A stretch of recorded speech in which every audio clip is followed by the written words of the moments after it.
Hello, I'm Jeff Gordon. I'm going to talk to you today for just a moment about your auto insurance policy and why you have auto insurance and what's in your auto insurance policy.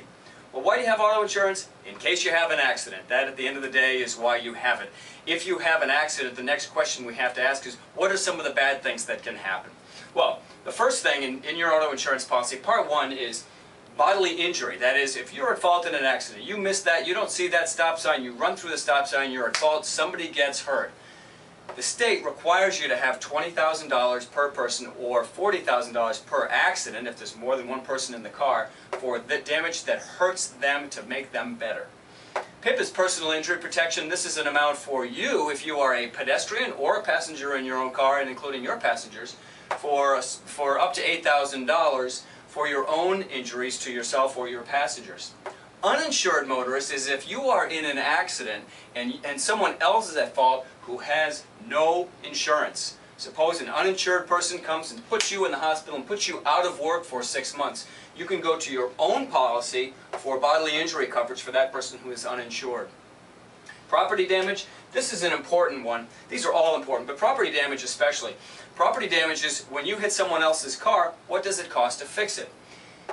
The statutory limits are relatively low, but that's where most of the premium is. So high limits don't cost you much more because those high accidents don't happen as frequently.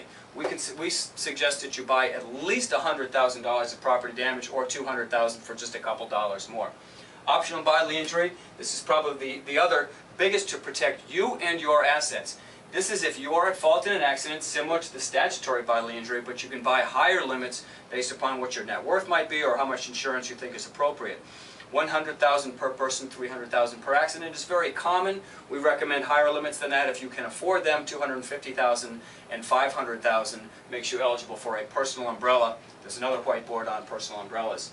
Next, we get into medical payments. Medical payments, actually very similar to personal injury protection, will pay for guest passengers and expenses that you incur yourself. Collision, here's the big one. Collision is normally, comes with a $500 deductible. You can save money by going to a $1,000 deductible. If you drive a late model, more expensive car, the savings of going to a higher deductible are greater. And if you can afford more than $500, if you are at fault in an accident, we recommend higher deductibles such as $1,000 for collision.